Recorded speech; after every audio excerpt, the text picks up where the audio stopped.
እስቲ መዝሙር 33ን እንደገና እናያለን ቃልባችንን እስቲ ወደዛ እንመልሳለን and let me walk you through that process of outlining a text. ቅድም የነገርኳችሁ ትዝላችኋል ይሄ ሶስተኛው ማን ነው አራተኛው ደረጃ ምንድነው ደረጃ 4 መዋቅር ነው አይደለም አስተዋጽኦ ስለዚህ ይሄንን አስተዋጽኦ እንዴት እንደምናወጣ ከዚህ መጽሐፍ እስቲ ላራምዳችሁ ተከታተሉ በደንብ. Now the opening 5 verses of Psalm 33 are really just an introduction to the psalm.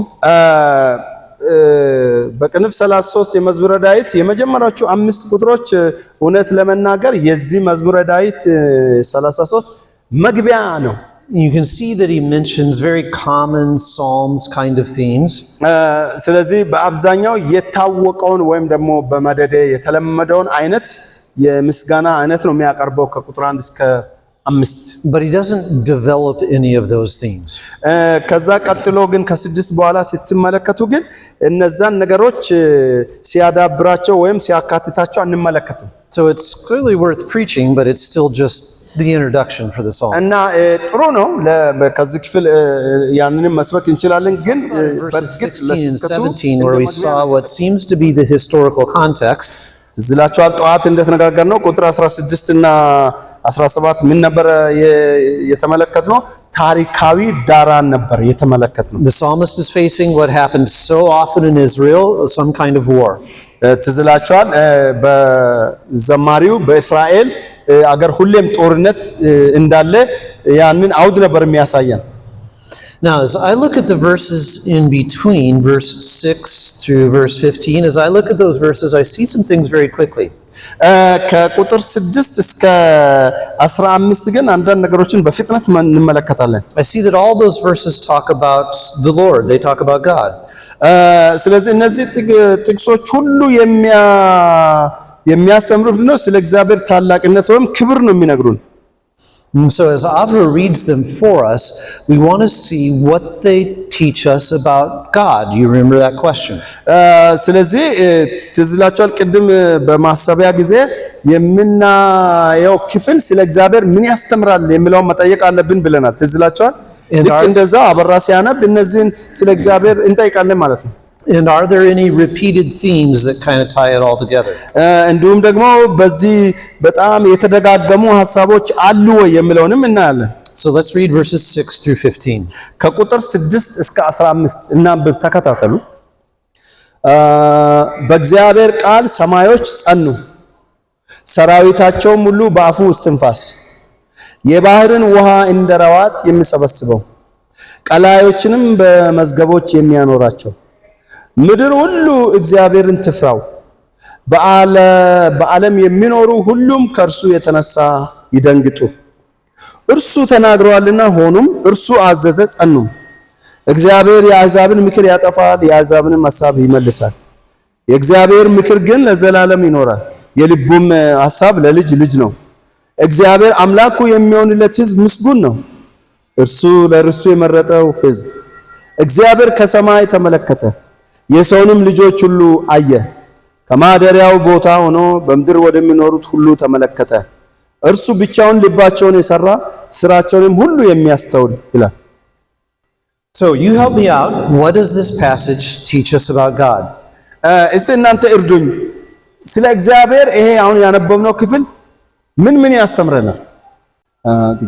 About the greatness and then the sovereignty of God. Okay, the greatness of God, the sovereignty of God. I like that because that's very specific.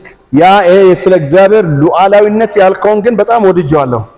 Okay, so let's hold on to that. It clearly teaches us the sovereignty of God over the nations. ስለዚህ እግዚአብሔር በዚህ ክፍል ዳዊት እየዘመረልን እያሳየን ያለው ነገር ምንድነው?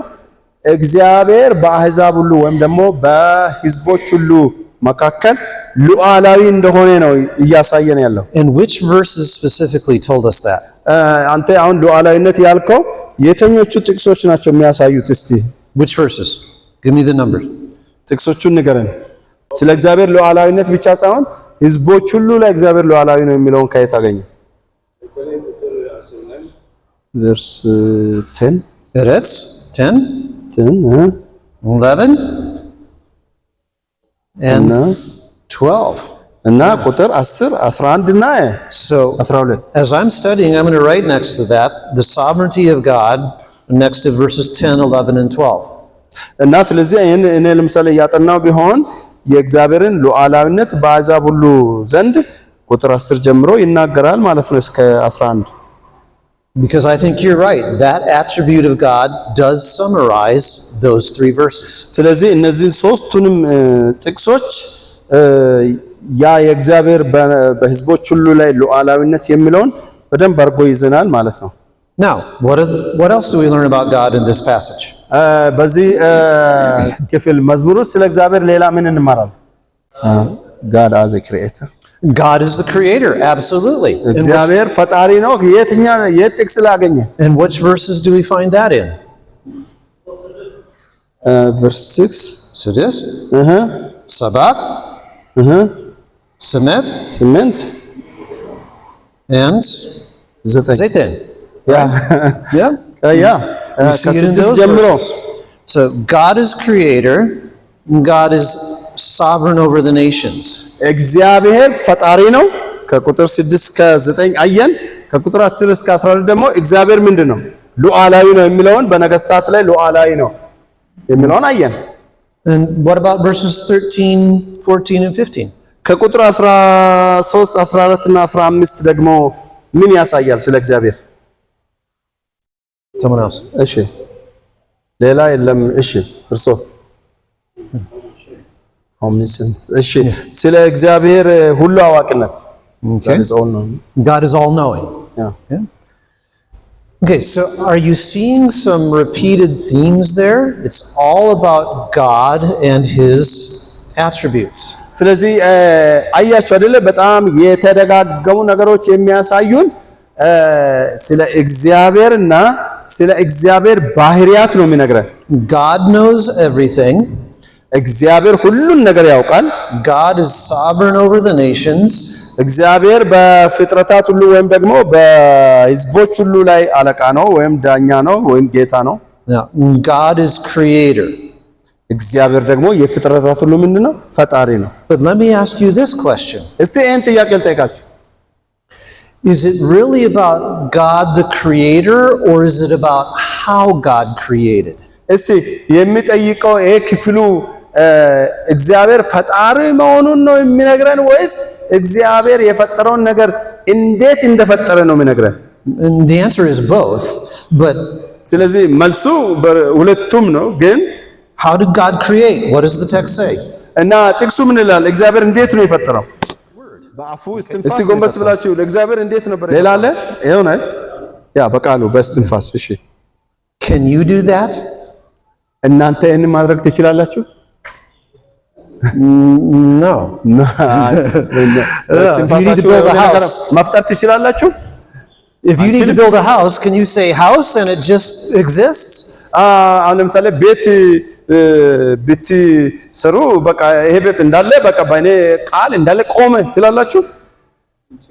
If you're going to build a church building, can you just say church building and boom, it pops into እና አሁን ይሄ existence? ቤተክርስቲያን ሲያልቅ ለምሳሌ በቃ የቤተክርስቲያን ህንጻ ይሄ ተሰራ በአንድ ጊዜ ትላላችሁ?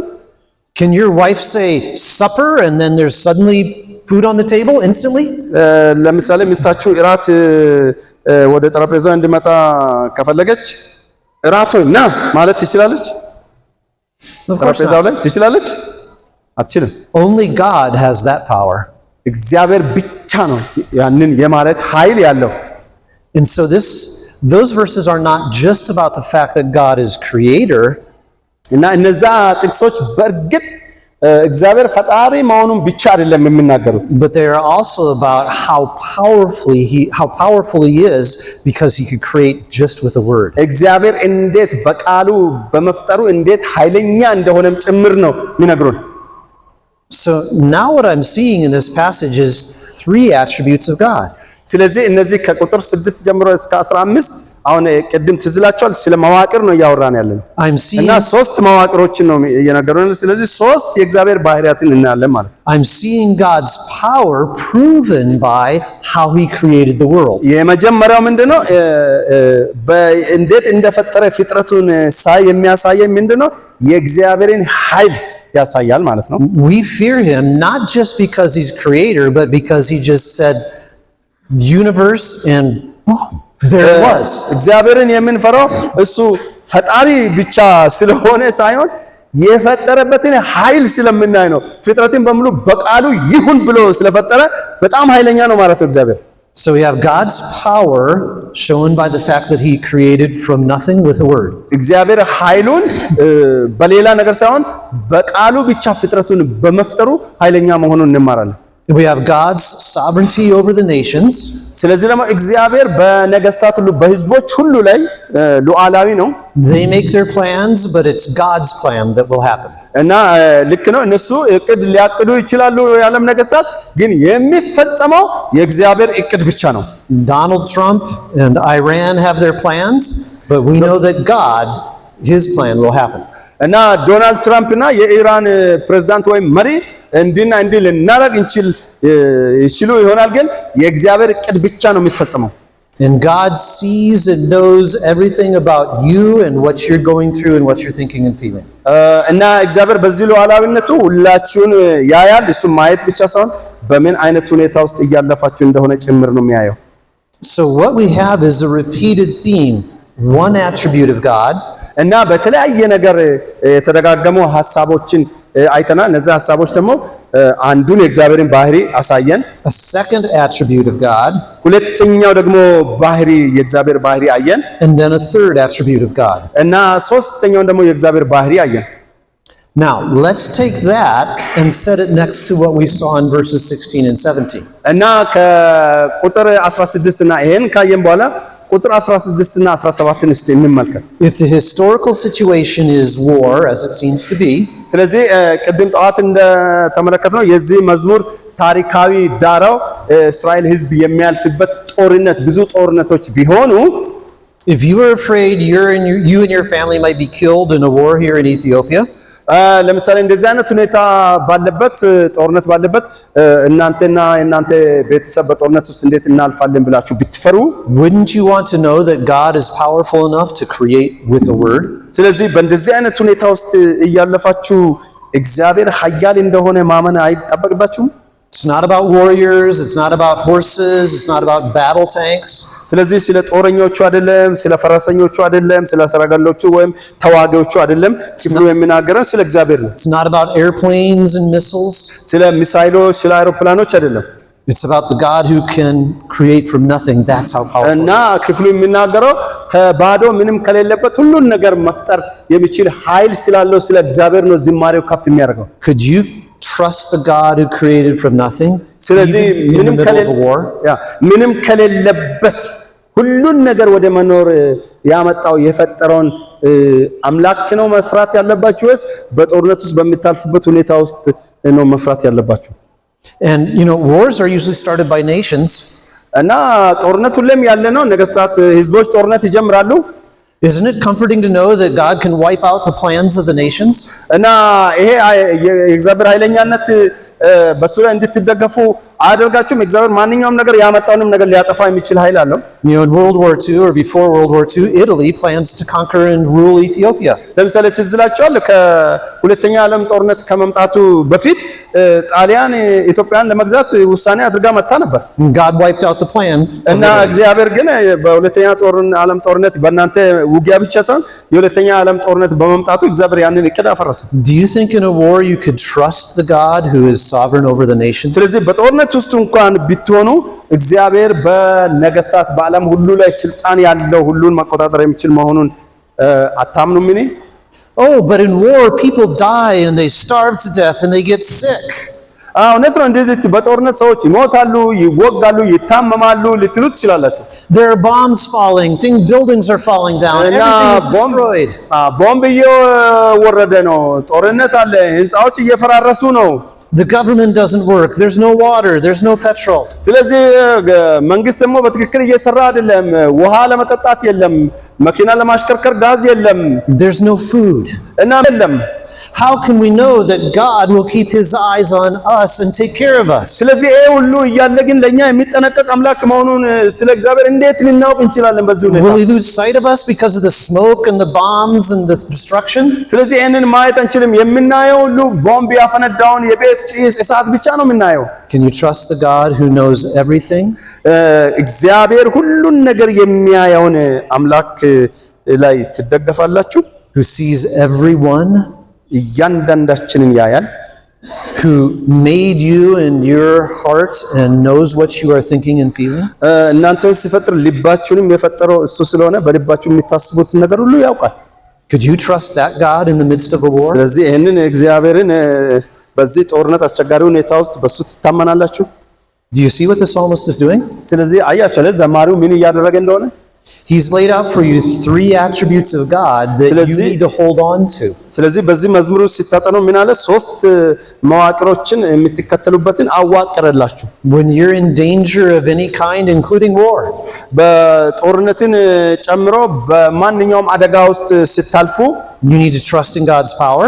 በእግዚአብሔር ኃይል መደገፍ You አለባችሁ። need to trust in God's sovereignty. በእግዚአብሔር ሉዓላዊነት ለመደገፍ አለባችሁ። And you need to trust his knowledge of you and your situation. እግዚአብሔር ደግሞ እናንተና የእናንተን ሁኔታ የሚያይ ሁሉን የሚያውቅ አምላክ እንደሆነ መደገፍ አለበት። So what we've done is we've taken the main part of the psalm and we've outlined it. እና ምንድነው ያደረግነው? መዝሙሩን በደንብ አጥናን። ከዛ በኋላ ደግሞ ምን አደረግን? ጻፍን፣ መዋቅሩን አወጣን። Because there is a repeated theme, the attributes of God. ይሄን ልናደርግ ደግሞ የቻልነው ምንድነው? በጣም ተደጋጋሚ ሐሳቦች ስለ እግዚአብሔር ባህሪያት የሚናገረውን በተደጋጋሚ ሐሳብና በተደጋጋሚ ቃላት ልናውቅ ቻል። And the psalmist has chosen 3 of them that he thinks most apply to his situation. ስለዚህ ዘማሪው እነዚህ 3 ነገሮች ስለ እግዚአብሔር ባህሪያት ቢናገር በዝማሬ ውስጥ ያደመጡ ሁሉ በሚያልፉበት ሁኔታ ውስጥ በእግዚአብሔር እንዲደገፉ ስለፈለገ ነው። Can I illustrate it from something much bigger than Psalm 33? ስለዚህ ይሄን በሚመለከት በእውነት ከመዝሙረ ዳዊት 33 የሚበልጥ ነገር ምሳሌ ማቅረብ ይቻላል። Let's talk about the book of Job for a moment.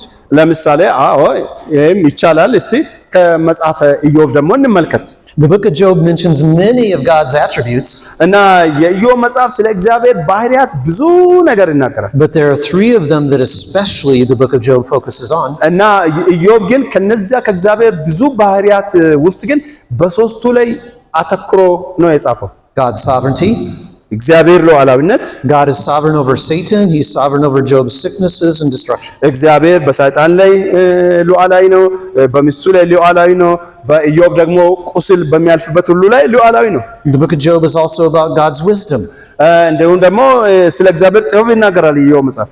Job questions God's wisdom throughout the whole book. ስለዚላችኋል ኢዮብ በተለይ ከምዕራፍ 2 ጀምሮ ስለ እግዚአብሔር ጥበብ ብዙ ጥያቄ ውስጥ ገብቷል። And at the end of the book, God uses the creation to show Job how much wiser God is than Job. እና ወደ መጨረሻው አካባቢ ትዝላችኋል እግዚአብሔር የፍጥረትን ታሪክ ያመጣና እግዚአብሔር ፍጥረትን ሲፈጥር እንዴት በጥበብ እንደፈጠረ ያሳየዋል። But the book of Job is also about God's goodness. የእግዚአብሔርን ደግሞ መልካምነትም ያሳያል። ሶስተኛ የኢዮብ መጽሐፍ Because God is good to Job in the beginning. እና በምዕራፍ 1 እና 2 እግዚአብሔር መልካም እንደሆነ ያሳያል። God is good to Job in the middle, carrying him in the midst of his painful trial. ስለ ከምዕራፍ 3 ደግሞ እግዚአብሔር በዚህ በሚያልፍበት ሁሉ ውስጥ ደግሞ እግዚአብሔር እንዴት መልካም እንደሆነ ያሳያል። And God is good at the end of the book of Job as well.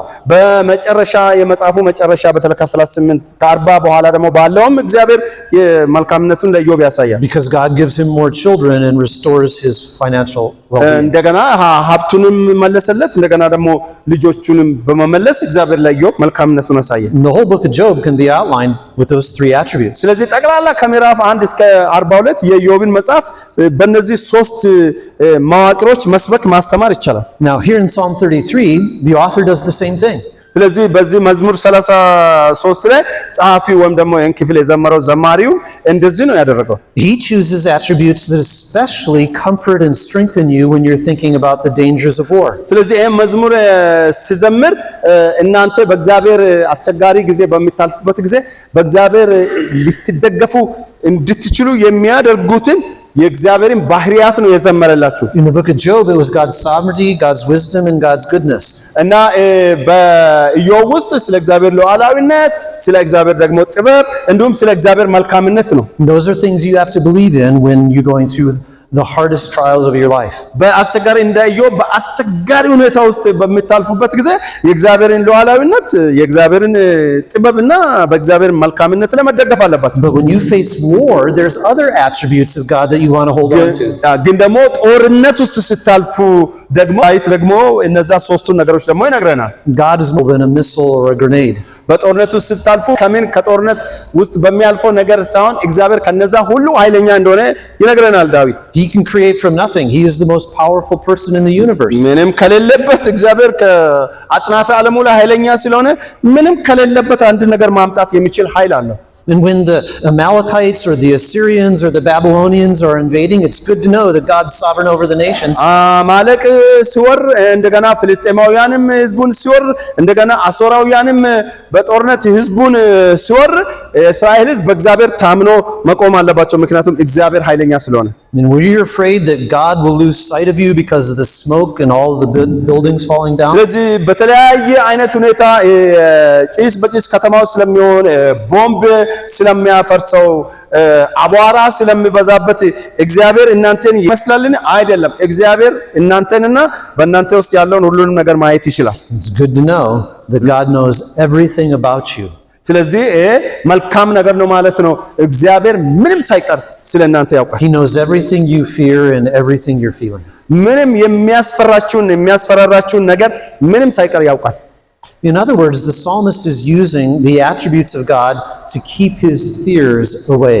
ምን ማለት ነው? ዘማሪው ይሄንን የሚዘምረው ስለዚህ የእግዚአብሔርን እነዚህ ሶስቱን ባህሪያት የሚናገርበት ምክንያት ምንድነው? መዝሙሩን አድማጮች በጦርነት ጊዜ ይሁን በአስቸጋሪ ጊዜ ምንም ነገር እንዳይፈሩ በእግዚአብሔር እንዲታመኑ ነው። In fact, in verse 8 he says, "Let all the earth fear the Lord." ስለዚህ ለዚህ ነው ቁጥር 8 ላይ ምድር ሁሉ እግዚአብሔርን ፍሩ ያለው ለዚህ ነው። When I preach this, here's how I said it. እና ለምሳሌ ይሄን በሚሰብክበት ጊዜ እንደዚህ ነው የሚለው፣ The fear of the Lord drives away all of our other fears. እና እግዚአብሔርን መፍራት በዙሪያችን የሚመጡ ሌሎች ፍርሃቶቻችንን በሙሉ ያስወግዳል። And you especially, when you face danger, need to think about God's power, God's sovereignty, and His knowledge.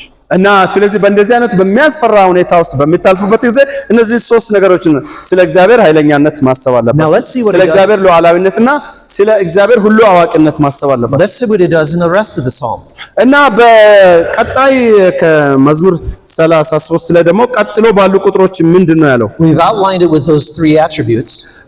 ትዝላችኋል። እነዛ ሶስቱ ላይ እግዚአብሔር ኃይለኛ፣ እግዚአብሔር ሉዓላዊ፣ እግዚአብሔር ሁሉን አዋቂ በሚለው አዋቅረናል ክፍሉን። Clearly a theme of the psalm. እና ስለዚህ ይሄ የግልጽ የሆነው የዚህ ጽሑፍ ወይም ደግሞ የዚህ መዝሙር ርዕስ ነው። Now let's see what we find in verses 18 through 22. ከቁጥር 18 እስከ 22 እስቲ ምንድነው የምናገኘው? መዝሙር 33 ከቁጥር 18 እስከ 22. Because I'm asking the question, is he going to apply those three attributes that he's talked about? የሚጠይቀው ነገር ምንድነው መሰለህ? ስለ ኃይለኛነቱን፣ ሉዓላዊነቱን እና ሁሉን አዋቂነቱን እግዚአብሔር ፈጻሚ ነው ወይስ አይደለም የሚለውን ጥያቄ ጠይቃለሁ። The answer is yes, he will. እውነት ነው። እግዚአብሔር ኃያልነቱን ሁሉ ሉዓላዊነቱንና ሁሉን አዋቂነቱን ሲፈጽም እንመለከታለን በእነዚህ ቁጥሮች። Let's start with verse 18. ከቁጥር 18 ጀምሮ እናንብብ። እነሆ የእግዚአብሔር ዓይኖች ወደሚፈሩት ናቸው፣ በምህረቱም ወደሚታመኑት። The eye of the Lord, his knowledge of you, he can see what you and what you're going through. ስለዚህ እግዚአብሔር ኃይለኛ ስለሆነ ዓይኖቹ እናንተንና እናንተ የምታልፉበትን ነገር ሁሉ የማየት አቅም አላቸው። The fear of the Lord drives away all of our other fears. ስለዚህ እናንተ እግዚአብሔርን የምትፈሩበት የእግዚአብሔር ፍርሃት እናንተ የምትፈሩባቸውን ነገሮች በሙሉ ያስወግዳል። Even in the smoke of battle, God can see and keep his eye on his people. ይሄ ጭስ በጭስ ከተማውን በሚያደርገው ቦምብ ውስጥ እንኳን እግዚአብሔር አጮልቆ ወይም ደግሞ ብቻ ሳይሆን በግልጽ ያያል የሚታልፉበት ሁኔታ። What about God's sovereignty? ስለ እግዚአብሔር ሉዓላዊነትስ ምን ይላል? Well, let's look at verse 19. ቁጥር 19ን ተመልከቱ። ነፍሳቸውን ከሞት ያድን ዘንድ በራብም ጊዜ ይመግባቸው ዘንድ ይላል። He has the sovereignty and the power to deliver you from death. You can't die until God wants you to die. ስለዚህ እግዚአብሔር እንድትሞቱ እስካልፈለገበት ጊዜ ድረስ እናንተ በፍጹም አትሞቱም። እግዚአብሔር ሉዓላዊ ስለሆነ ይይዛችኋል፣ ይሸከማችኋል። God has the power to keep us alive even when there is a famine. እስከምንሞትበት ጊዜ በድርቅም ጊዜ ቢሆን እግዚአብሔር በሕይወት እንድንኖር ማድረግ ይችላል። ቁጥር 19 ይሄንን ነው የሚለው። Now, what happens when we see those attributes of God and apply them to our dangerous situation? ስለዚህ እነዚህን የእግዚአብሔርን ሶስቱን ባህሪያትን ስንመለከት እኛ በምናልፍበት ሁኔታ ውስጥ በነሱ ከታመንን ምንድነው የሚከሰተው? What happens is verses 20 and 21. የሚከሰተውን ቁጥር 20 ይነግረናል። ተመልከቱ። ነፍሳችን እግዚአብሔርን ተስፋ ታደርጋለች፣ ረዳታችንና መጠጊያችን እርሱ ነውና ይላል። Okay, so you wait for that God, you hope in that God, you trust in that God. እግዚአብሔርን ትጠብቃላችሁ፣ እሱን ትታመናላችሁ፣ በምታልፉበት ነገር እንዲያግዛችሁ እሱን ትጠብቁታላችሁ። In fact, you can even have joy in the midst of the most difficult and dangerous situation. እንደውም እግዚአብሔርን በዚህ አይነት መንገድ ስለምትጠብቁ በምታልፉበት አስቸጋሪ ሁኔታ ሁሉ እግዚአብሔር በደስታ ይሞላችኋል። How can that be? ያ እንዴት ሊሆን ይችላል? The fear of the Lord drives away all of our other fears. ስለዚህ እግዚአብሔርን በዚህ ታምናችሁ እግዚአብሔርን ፈርታችሁ ስትጠብቁ ያ የእግዚአብሔር ፍርሃት እናንተ የምትፈሩትን ነገር ሁሉ ምን ያደርጋል? ያስወግዳል። And then the psalmist closes by praying, asking that God would give him the grace to apply the things he's talked about. እነዚህን የእግዚአብሔርን ኃያልነት፣ እግዚአብሔርን ሉዓላዊነትና እግዚአብሔርን ሁሉን አዋቂነትን በእግዚአብሔር መታመን እንዲችል እግዚአብሔር ጸጋ እንዲሰጠው ደግሞ መጨረሻ ላይ ይጸልያል። So that allows you to see how you can take apart a psalm and you can preach not just a verse here or a verse there. ለምሳሌ ይሄ የሚያሳየው ምንድነው? አንድን ይሄን ለምሳሌ መዝሙረ ዳዊትም ይሁን ሌላ ወስዳችሁ ስትዘጋጁ ለመስበክ ስትዘጋጁ ዝም ብላችሁ እዛም አንዱን እዚህም አንዱን ሳይሆን ጠቅላላውን ተመልክታችሁ እንድትሰብኩ ነው የሚረዳችሁ። We can preach through the whole thing and let the psalmist's historical setting, as far as we can see what it is, show us how we need to apply the truths he's telling us. ስለዚህ ይሄንን በጥልቀት በምንዘጋጅበት ጊዜ በምናደርግበት ጊዜ በዚህ መዝሙር እንዳየነው ለምሳሌ ታሪካዊ አውዱንም የሚያሳዩ ቁጥሮች ነበሩት አይደል? ቁጥር 16 እና 17 ይሄንን በማየት ጠቅላላ ከቁጥር 1 ጀምሮ መግቢያው ጀምሮ ከዛ ዘማሪ ደግሞ ህዝቡን እንዴት ወደ እግዚአብሔር መታመን እንዲመጡ አድርጎ እንደዘመረው ያንም ተረድተን ለህዝባችን በዛው መልክ ማገልገል እንችላለን። And at the middle of it was those three attributes, and so that becomes a very easy sermon outline to use. ትዝላችኋል ከበዛ መሃል እንግዲህ ከቁጥር 1 እስከ 22 ውስጥ በመሃል ላይ ከቁጥር 6 እስከ 15 ዘማሪው እንዴት አድርጎ እንዳዳበረ መዋቅር እንደሰራ እነዛ ሶስቱንም አይነት የእግዚአብሔር ባህሪያትን በመንገር እንዴት እንደዘመረ ይሄንን በምናጠናበት ጊዜ በደንብ እንረዳለን። ልክ እኛም እንደዛው እንዘጋጃለን ማለት ነው። And so the theology is the attributes of God. አሁን እዚህ ጋር ስነ መለኮቱ ምንድነው? የእግዚአብሔር ባህሪያት ናቸው። The historical situation was war, referred to in the psalm.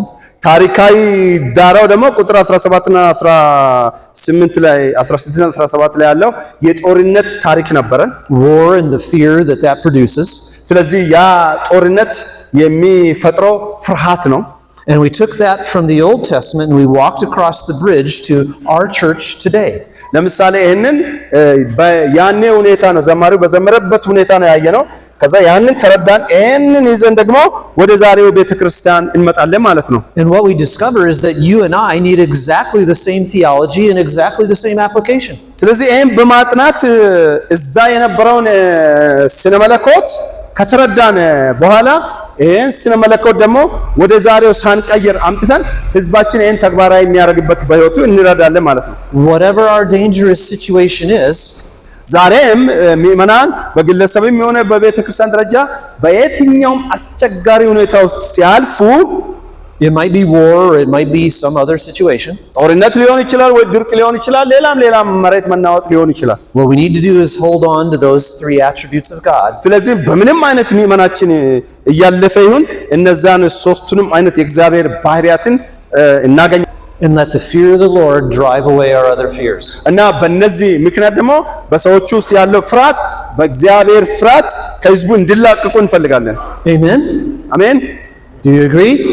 ተስማማላችሁ አይደል? በዚህ And to preach that well, you had to identify all those things, and at the center of it was that outline that keeps you focused on what the psalmist is focused on. ስለዚህ በመናጠናበት ጊዜ እነዚህ የተደጋገሙ ሐሳቦችንና የተደጋገሙ ቃላትን በማየት ክፍሉን ከታሪካዊ አውዱ ጋር አገናኝተን በደንብ ከሰራን በኋላ እነዛን የእግዚአብሔርን ባህሪያት አውጥተን አድማጮቻችን በዚያ እውነት እንዲኖሩ መርዳት አለብን።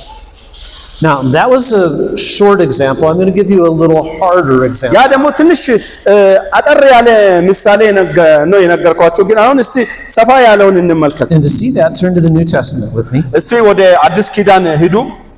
Let's turn to 2 Corinthians. ሁለተኛ ቆሮንቶስ እስቲ ሂዱ ቶሎ በሉ። Chapter 2. ምዕራፍ 2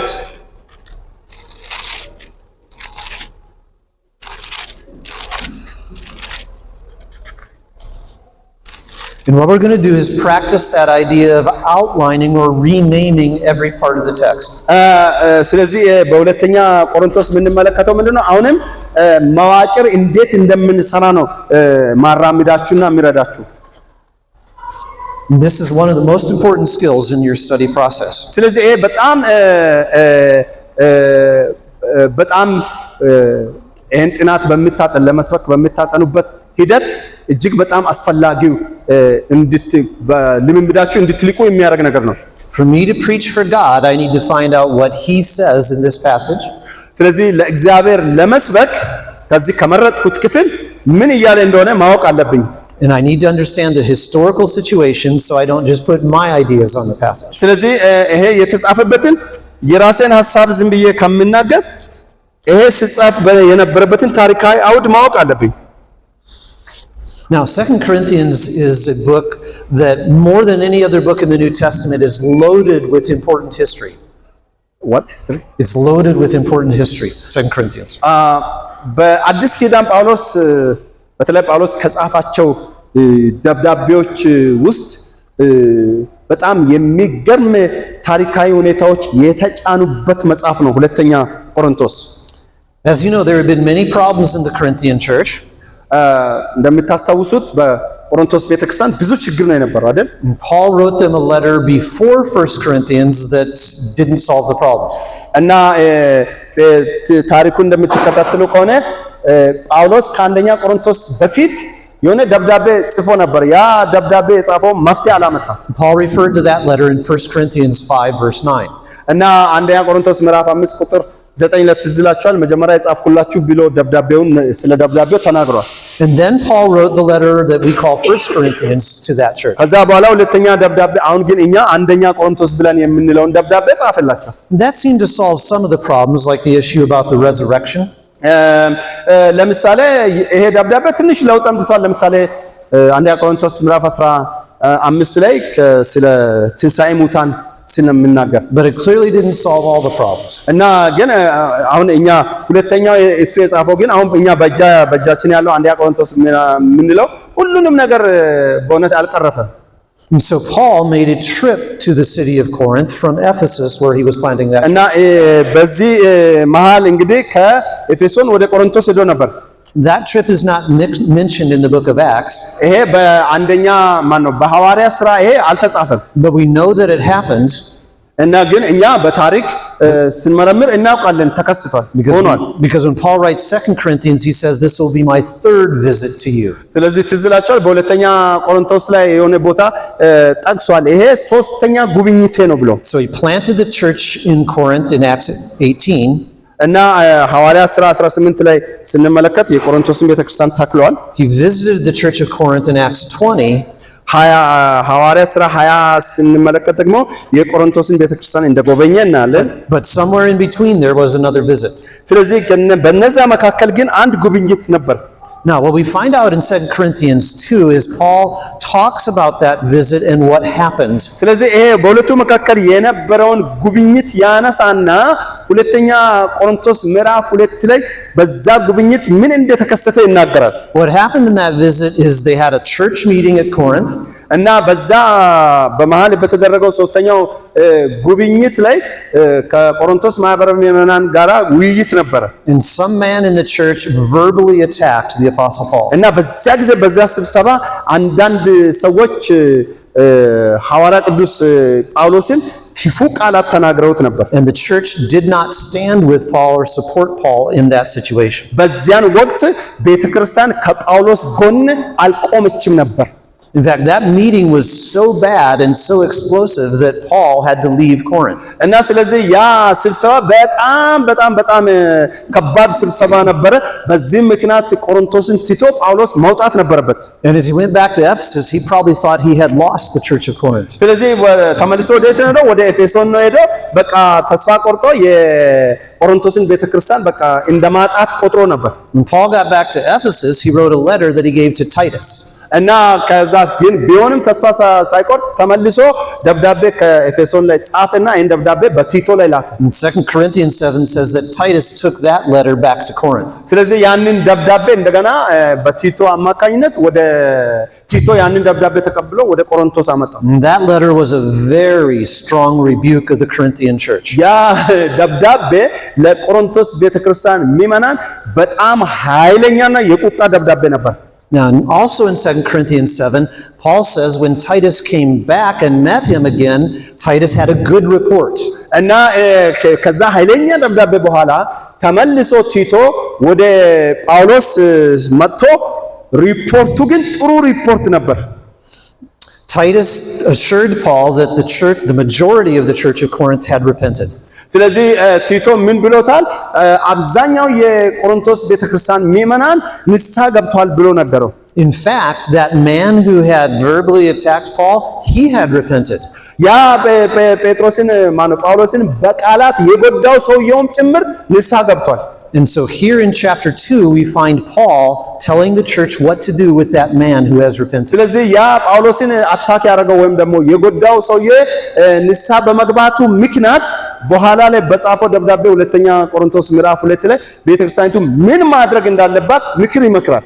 What I want to do is just quickly walk you through each one of the verses in the opening 11 verses.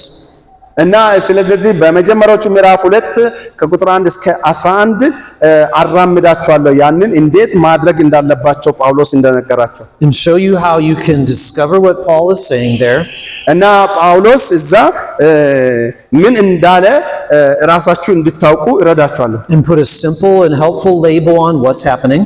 ስለዚህ በጣም ምን ይከሰት ምን እየተደረገ እንደነበረ በቀላሉ እንድትረዱ አግዛቸዋለሁ። Showing you this idea of how you outline the flow of the text. ስለዚህም ደግሞ ከቁጥር 1 እስከ 11 ደግሞ መዋቅር ወይም ደግሞ አስተዋጽኦን እንዴት መስራት እንዳለባችሁ አሳያችኋለሁ። So this passage is a lot harder than Psalm 33. ከመዝሙረ ዳዊት 33 ይልቅ ይሄኛው ጥቅስ በጣም ከባድ ነው። But I think you men can handle it. ስለዚህ እናንተ ሰዎች ግን ይሄንን መስራት ትችላላችሁ። Are you ready? እና ዝግጁ ናችሁ? Here we go. ይሄው እንሂድ። Okay, let's start in verse 1. ቁጥር 1 chapter 2 right? Chapter 2, 2 Corinthians. ሁለተኛ ቆሮንቶስ ምዕራፍ 2 ቁጥር 1 May I read it? Yes, you actually start in chapter 1 verse 24. ምናልባት በደንብ ለማያያዝ ምዕራፍ 1 ቁጥር 24 እንጀምር። ምዕራፍ 1 ቁጥር 24 ለደስታችሁ ከናንተ ጋር የምንሰራ ነን እንጂ በእምነታችሁ በእናንተ ላይ የምንገዛ አይደለንም፣ በእምነታችሁ ቆማችኋልና። ነገር ግን ዳግመኛ በሐዘን ወደ እናንተ እንዳልመጣ ስለ እኔ ቆረጡ። So here we have a conflict situation in the church of Corinth. ስለዚህ በቁጥር 4 የሚያስታውሰን በቆሮንቶስ ቤተክርስቲያን ውስጥ ቀውስ እንደነበረ ያሳየናል። Paul is going to have to make a series of choices about how to handle that conflict. ስለዚህ ጳውሎስ እንደዚህ አይነት ችግርን እንዴት መያዝ እንዳለባቸው ነው በዚህ ክፍል የሚዘረዝርላቸው። Will he hate the people who attacked him or will he love them? እና ጳውሎስ በዚህ ንግግሩ ስትመለከቱ ህዝቡን የጠላ ይመስላል ወይስ የወደደ ይመስላል? Will he take revenge on them or will he give forgiveness and love? የሚበቀላቸው ይመስላችኋል ወይስ ምሕረት የሚያደርግላችሁ ነው የሚመስላችሁ? Will he handle this how Christ would handle it or will he handle it like Satan would handle it? እና ክርስቶስ እንደዛ ነገር ሲገጥም ክርስቶስ ጉዳዩን እንደያዘ አይነት ነው ወይስ በሰይጣን መንገድ ነው የሚሄደው? Now, probably all of you here who are pastors have been through some conflict in the church. እዚህ ያላችሁ መጋቢዎች፣ አገልጋዮች ምናልባት ቤተክርስቲያኖቻችሁ በተለያየ በእንደዚህ አይነት ግጭት አልፎ ሊሆን ይችላል። Those are not very joyful seasons in the life of the church. እንደዛ አይነት ሁኔታዎች ወቅቶች ለቤተ ክርስቲያን የደስታ ወቅቶች አይሆኑም። Paul chose here to follow a path for this in handling this conflict that would lead to joy, not anger and more conflict. እንደዚህ አይነት ሁኔታ በሚሆንበት ጊዜ በቤተ ክርስቲያን ውስጥ ነገሮችን በጥላቻ ሳይሆን በደስታና በፍቅር መያዝ እንዳለባቸው ነው የጻፈው። He said in the last verse of chapter 1, we work together with you for your joy. ትዝላችኋል 1:24 ላይ ሁላችንም ለእናንተ ደስታ በጋራ ሰራን ነው እንጂ የሚለው ሌላ ነገር አይናገርም። When you have a conflict with someone, you're not often thinking about the long-term joy of the relationship.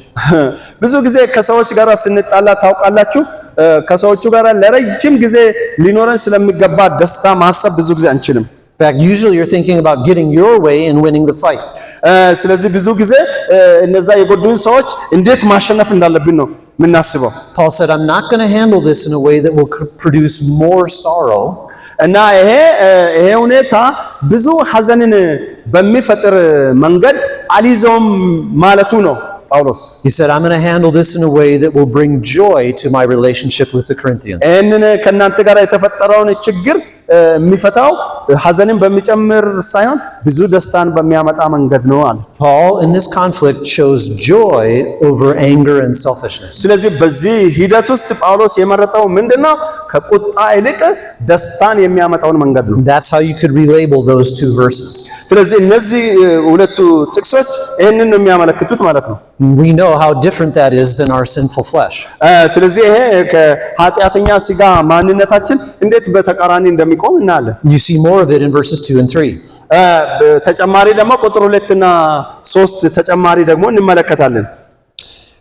እኔስ ባሳዝናችሁ እንግዲያስ በእኔ ምክንያት ከሚያዝን በቀር ደስ የሚያሰኘኝ ማን ነው? ደስ ሊያሰኙኝ ከሚገባቸውም በመምጣቴ ሐዘን እንዳይሆንብኝ ይህንን ጻፍሁላችሁ። ደስታዬ የሁላችሁ ደስታ ነው፣ ብዙ በሁላችሁ ታምኛለሁና ይላል ብዬ በሁላችሁ ታምኛለሁና። You can see how Paul is very worried about the joyfulness of their relationship. ትዝላችኋል በመካከላቸው ስላለው በደስታ ስለሚደረግ ግንኙነት እንዴት በጣም ያስብ እንደነበር አያችሁ።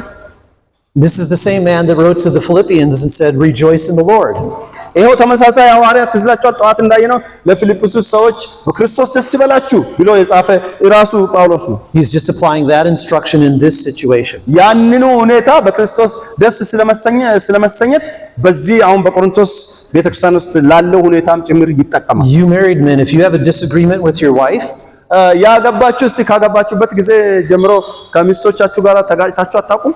rather than trying to win the argument, how about if you work for the long-term joy of the relationship? ብዙ ጊዜ ሚስቶቻችሁን ከማሸነፍ ይልቅ በአጭር ጊዜ ለክብራችሁ ከማሸነፍ ይልቅ ለወደፊት ለረጅም ጊዜ ስለሚመጣው ደስታ ስንቶቻችሁ ትሰራላችሁ? That'll change your words and your actions and your attitudes, won't it? ስለዚህ ደግሞ ያ የእናንተን ቃል የእናንተን ድርጊትና የእናንተን ባህሪ የሚመለከት የሚቀይር ጉዳይ ነው። Now, let's move to verse 4. ቁጥር 4 ጋር እንሂድ ደግሞ In any conflict situation, we need to decide whether do I have to speak up and confront this sin or should I just stay quiet? እና ይሄ ቁጥር 4 ምንድነው የሚያሳየን? በማንኛውም ግጭት ውስጥ እንዲህ የሚለው መጠየቅ አለብን። ሰዎችን ቁጣን በሚቀሰቅስ መንገድ ለማሸነፍ ጠንካራ ቃላትን ልናገር ወይስ ለዘብ ያለ ቋንቋ ተናግሬ ሊለፍ የሚለውን ይመልስልናል። In this case, what this man had done in the church had blown the whole church apart. ስለዚህ የቅድሙ ትዝላችኋል ጳውሎስን የተቆጣው ሰው በቤተክርስቲያኒቱ ውስጥ ታላቅ ፍንዳታ የቁጣ ፍንዳታ እንዲፈጠር ነው ያደረገው። And so Paul couldn't just ignore that. He had to speak to the situation. ስለዚህ ጳውሎስ ያንን ሁኔታ አሁን ለጊዜው ወደ ጎን አድርጎ በጉዳዩ እንዴት እንደሚፈታ ነው እዚህ ክፍል መልስ የሚሰጠው። And since they didn't think since he thought they would not listen to him personally, he decided to write them a letter. ሊሰሙት ምናልባት ሊሰሙኝ ፈቃደኛ አይሆኑም ብሎ ግን አስቦ ይሆናል። ግን አሁን ምን አለ? ደብዳቤ ጻፈላቸው። He refers to that letter in verse 4. ያንን የጻፈውን ደብዳቤ በሚመለከት ቁጥር 4 ላይ የሚለውን ተመልከቱ። በብዙ መከራና ከልብ ጭንቀት በብዙም እንባ ጽፌላችሁ ነበርና ይህም እናንተን አብዝቼ የሚወድበትን ፍቅር እንድታውቁ እንጂ እንዳሳዝናችሁ አይደለም። Paul pointed out their sin. እና በደብዳቤው ውስጥ የነሱን ኃጢአት በርግጥ ነግሯል፣ ልቅስ አድርጎ ነግሯል። He rebuked what that man did wrong. እና ያ ሰው ልክ እንዳልነበረ ተናግሯል። But he did it with tears and in hopes of producing joy in the future. ይህንን ግን ሲያደርግ በቁጣ ሳይሆን በእንባና ረዘም ላለ ግንኙነታቸው ደስታን በሚያመጣ ቋንቋ ነው የጻፈው። That should be the attitude with which we try to address conflict in the church. ስለዚህ እኛም እንደዚሁ መጋቢዎች በቤተክርስቲያን ውስጥ ለሚፈጠሩ ችግሮች ልንወስደው የሚገባውን ምሳሌነትን ነው የሚነግረን። Now let's look at verse 5 quickly. ቁጥር 5ን ደግሞ በፍጥነት እንመልከት። Paul had to decide whether to speak or to be silent, and he decided to speak through that letter. ትዝ ይላችኋል፣ ዝም ልበል ወይስ ልናገር በሚለው መካከል ጳውሎስ ታግሎ አይ ልናገር ልጻፍ የሚለውን ነው የወሰነው። But now as we read, we find that the man who had attacked Paul has repented. እና ከቲቶ እንደሰማው ግን ያ ሰው ንስሐ እንደገባ ግን አውቋል። Now how will Paul respond to that? እና ንስሐ ስለገባ ያ ሰው ጳውሎስ አሸንፌያለሁ ማለት ነው ያለበት ወይስ ምንድነው ማድረግ የነበረበት? His repentance is false. Throw him out of the church. እና ንስሐው ዝም ብሎ አስመሳይ ነው፣ ውሸት ነው፣ ከቤተክርስቲያን አስወጡት ማለት ነበረበት። Do you remember what he did to me and what he said to me? ትዝ ይላችኋል ስለ እኔ የተናገረውን ደግሞ እኔን ፊት ለፊትና የተናገረውን አታስታውሱም? ምን አላለም? We're going to burn him at the stake. We're going to stone him to death with stones. እና ስለዚህ እስኪሞት ድረስ በድንጋይ መውገር አለብን ወይም ደግሞ በእሳት ማቃጠል አለብን አላለም። Will Paul focus on the personal offense of what that man did? ስለዚህ ጳውሎስ ያ ሰው በመናገሩ ጳውሎስን በጎዳበት ሁኔታ ውስጥ አይደለም ትኩረቱ። That's easy to do, isn't it? ያን ማድረግ በጣም ቀላል ነው አይደል? Rather than deal with the problem, we personalize the offense as if it were against us. ስለዚህ በተፈጠረው ችግር ላይ ከማተኮር ይልቅ ከግለሰቦች በሰዎቹ ላይ ማተኮር አይደለ ዛሬም ይቀለን? You can't speak to me like that. I'm the pastor of this church. እንደዚህ ብለህ ልትናገረኝ አትችልም፣ እኔ የዚህ ቤተክርስቲያን መጋቢ ነኝ ነው የምንለው። I've been the pastor of this church for 30 years. You can't talk to me. እና እንደዚህ ብለህ ልትናገረኝ ባለፉት 30 ዓመታት የዚህ ቤተክርስቲያን መጋቢ ነኝ። Rather than solve the problem, we personalize the offense. ችግሩን ከመፍታት ይልቅ ራስን ወደ መከላከል እንሄዳለን። What will Paul do? ጳውሎስ ግን ምን አደረገ? Look at verse 5. ተመልከቱ ቁጥር 5 ላይ ነገር ግን ማንም አሳዝነው ቢሆን እንዳልከብድባችሁ በክፍል ሁላችሁን እንጂ እኔን ያሳዘነ አይደለም። And then verse 10 as well. 10 Yes. ቁጥር 10 እናንተ ግን ይቅር የምትሉትን እኔ ደግሞ ይቅር እለዋለሁ፣ እኔም ይቅር ካሉ ይቅር ያሉትን ስለ እናንተ በክርስቶስ ፊት ይቅር ብያለሁ። Paul did not personalize the offense of this man's attack on him. ስለዚህ ጳውሎስ የግሉን ክብር ለመጠበቅ ጉዳዩን ወደ ራሱ አላደረገም። In fact, he doesn't really even bring it up again, does he? እንደውም ጉዳዩን እንደገና በደብዳቤው ላይ ሲታነቡ ጉዳዩን እንደገና መልሶት አይናገርም። He says as little as possible about what that man did. እና ምንድነው ያ ሰው በእኔ ላይ ያደረገው ልክ ትንሽ ነገር ነው ያደረገው እንደማለት ነው ያሰበው። I don't want to say too much. All we need to know is that by the grace of Christ we can forgive this man. እና እኔ አሁን በዚህ ጉዳይ ብዙ ልል አልፈልግም፣ ነገር ግን በእግዚአብሔር ጸጋ እርዳታ ይሄንን ሰው ይቅር ማለት ነው ያለብን። We don't need to grind him down into dust. እና ልክ የሰውየውን ጉዳይ ይዘን አቧራ እስኪሆን ወይም አመድ እስኪሆን ዱቄት እስኪሆን ድረስ መፍጨት የለብንም። We don't need to tie him to a pole, lash him with a whip. እና እንደገና ደግሞ በአስረነው ደግሞ በጅራፍ ወደ መግረፍ መሄድ የለብንም። Clearly Paul had been the center of the target for this man's attack. I'm sorry? Paul had been the center of the target for this man's attack. ትዝ ይላችኋል ጳውሎስ በዛ ብዙዎች አይደሉም በዚህ ሰው የተጠቁት፣ ዋና የተጠቃው ሐዋርያው ቅዱስ ጳውሎስ ራሱ ነበር። But he refused to make the situation about himself. ስለዚህ ስለ ራሱ ማሰብ በዚህ ሁኔታ ውስጥ አልፈለገም። ነገር ግን ረዘም ላለው ለጤናማ ግንኙነትና ደስታ ነው ያሰበው። So the third choice that Paul made was to not personalize the offense. ስለዚህ ሶስተኛው ጳውሎስ የመረጠው ምንድነው? ሰውየው እሱን የጎዳበትን ወደ ጉዳዩን የግል ጥቃት አድርጎ አልተመለከተውም። Here's the fourth choice Paul made in this situation. አራተኛው ደግሞ ጳውሎስ በዚህ ሁኔታ ውስጥ የመረጠውን ደግሞ አካሄድ ተመልከቱ። He chose to be more concerned about the church than about himself. ጳውሎስ ከራሱ ይልቅ ለቤተ ክርስቲያኑ ነበር ያሰበው።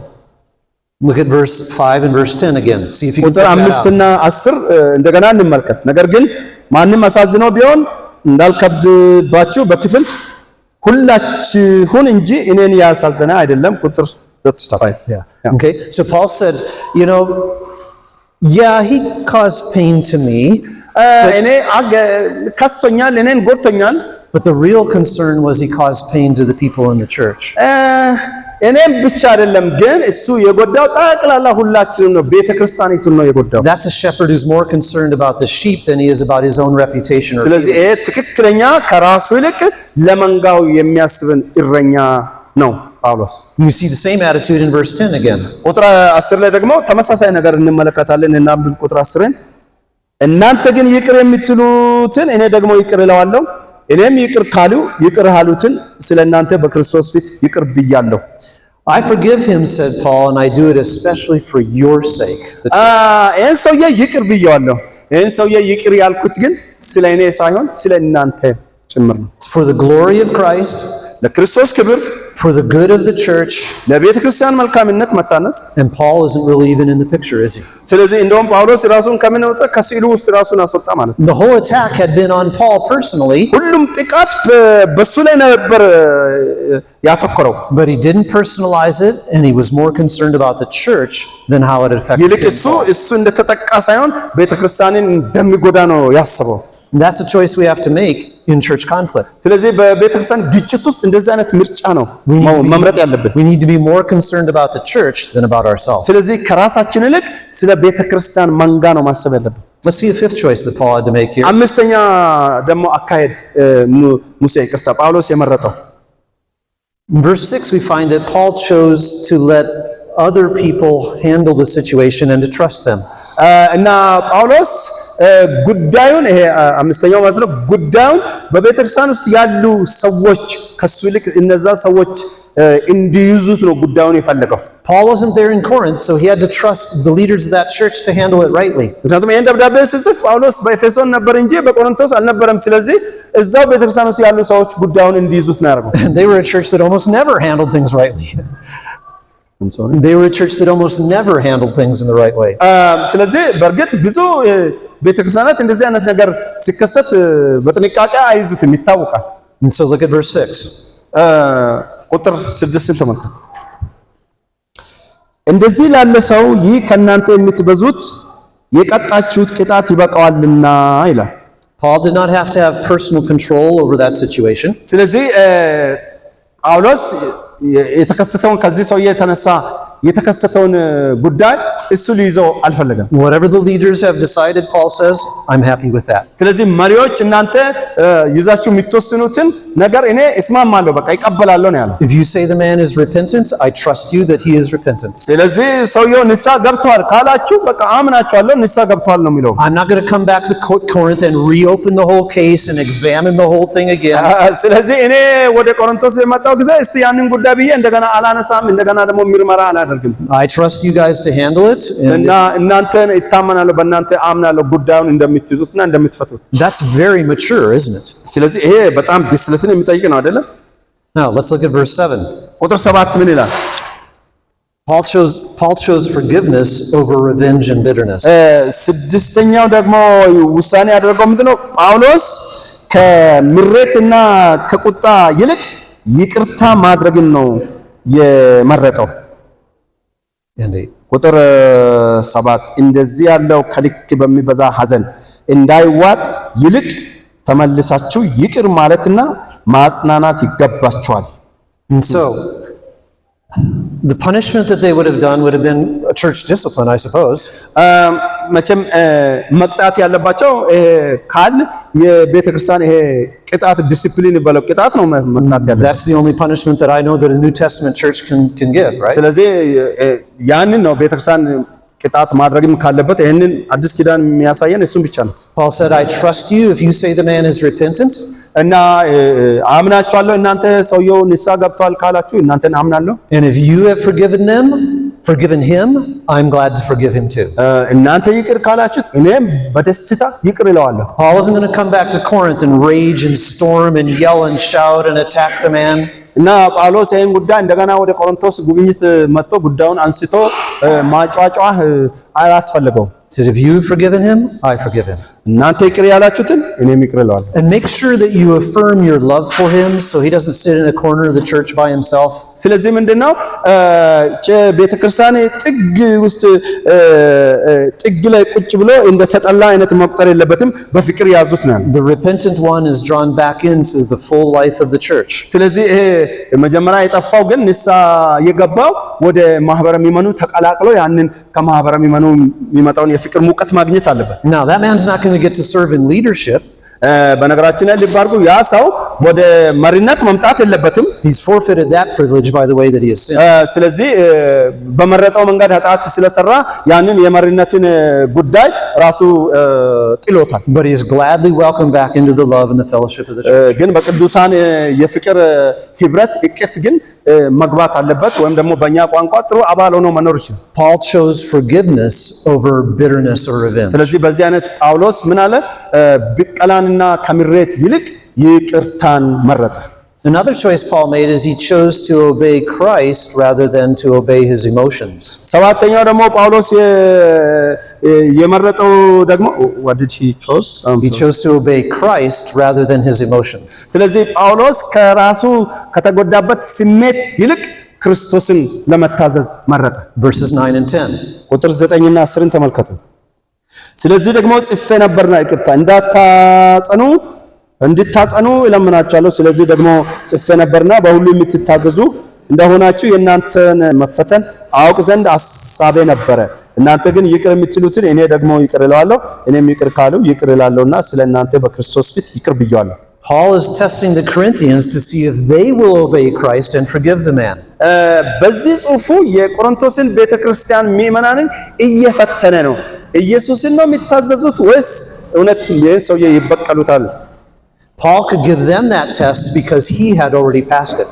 ስለዚህ ይሄንን ፈተና የሚሰጠው እሱ ኦሬዲ ይሄንን ፈተና ምን ሆኗል አልፎታል He had taken control of his emotions that might want to take revenge. ስለዚህ ይሄ በቁጣ ወይም በብቀላ ሊሄድ የሚችለውን ስሜቱን ገዝቷል And he stood ready to forgive that man. ስለዚህ ያንን ሰው ደግሞ ፈጽሞ ይቅር ለማለት ተዘጋጅቷል Paul had already passed the test of forgiveness. ስለዚህ ይሄንን የይቅርታን ፈተና ጳውሎስ አልፏል And then look at verse 11 to end. ቁጥር 11ን ተመልከቱ Paul chose to give his allegiance to Christ, not to Satan in the midst of this conflict. ስለዚህ በዚህ ሁሉ ውስጥ ጳውሎስ ራሱን የተደገፈው በክርስቶስ እንጂ በሰይጣን ፈተና ውስጥ አልነበረም He says, I have forgiven this man in the presence of Christ. እና ይሄንን በክርስቶስ ፊት ይቅር ብየዋለሁ But if Paul had not forgiven, who would he be acting like? እና እሱ ግን ይሄ ንስሐ የገባው ሰው ግን ማንን ሊመስል እንደሚገባው መንገርን ግን ጳውሎስ አልተወም ነበር Verse 11. ቁጥር 11 እናገራለሁ በክርስቶስ ፊት ይቅር ብያለሁ ካለ በኋላ በሰይጣን እንዳንታለል የእርሱን ሐሳብ አንስተውምና ይላል So I walk you through that passage for a couple of reasons. ስለዚህ ይሄንን ጥቅስ በጣም ይወዳለሁ በሚከተሉት ጥቂት ምክንያቶች First, it's a very helpful passage for pastors. ስለዚህ ይሄ ጥቅስ ለመጋቢዎች በጣም አጋዥ ጥቅስ ነው Because we are often solving conflicts in the church between other people. ስለዚህ ብዙ ጊዜ በሰዎች መካከል የሚፈጠርን አለመግባባት መሃል ገብተን እንዳኛለን And sadly, sometimes we're in the middle of those conflicts ourselves.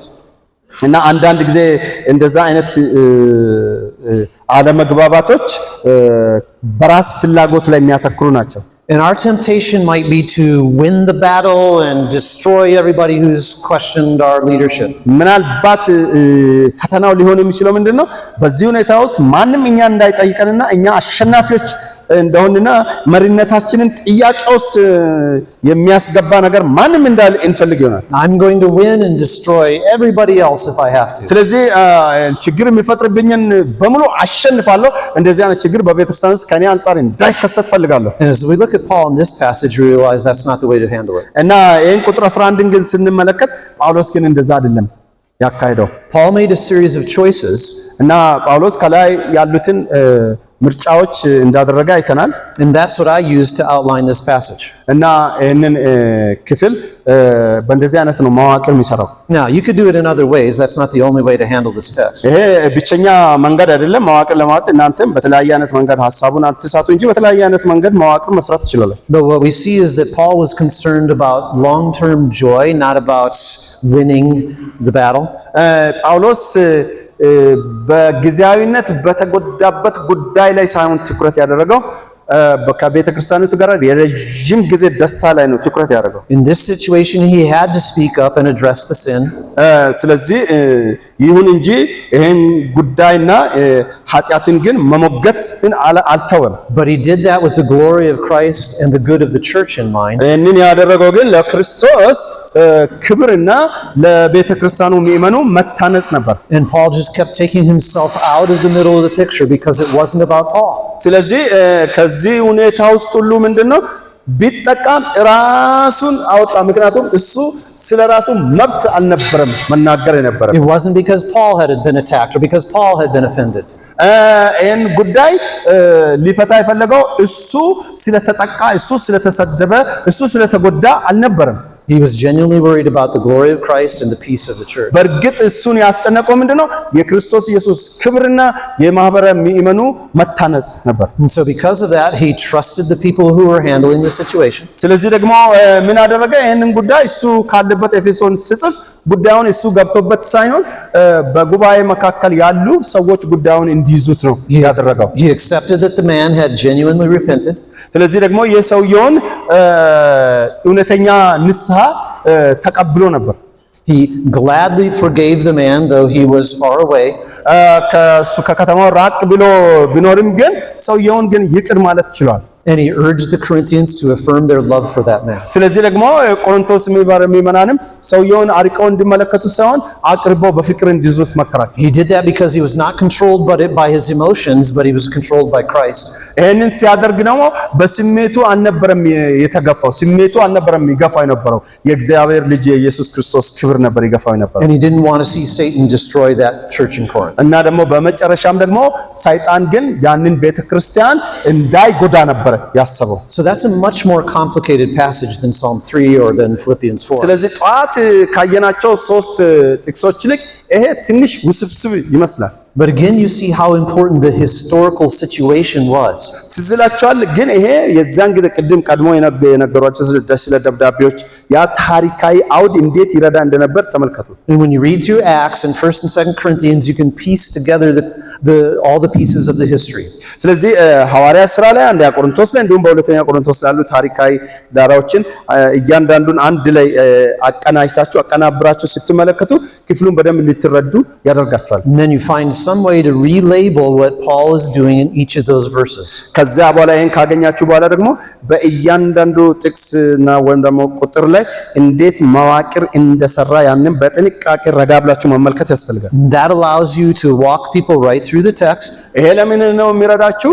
አድማጮቻችሁን ቀስ ብላችሁ በመደዳ ማለት ነው ቀስ ብላችሁ ከአንዱ ወደ አንዱ እንድትመሩ ይረዳችኋል። And to show yourself and them how to handle conflict in a Christ-like way. ይህም ስታደርጉ እናንተም ሆነ እነርሱ አድማጮቻችሁ አስቸጋሪ ነገር ክፍፍል በቤተ ክርስቲያን ውስጥ ሲከሰት እንዴት መያዝ እንዳለባቸው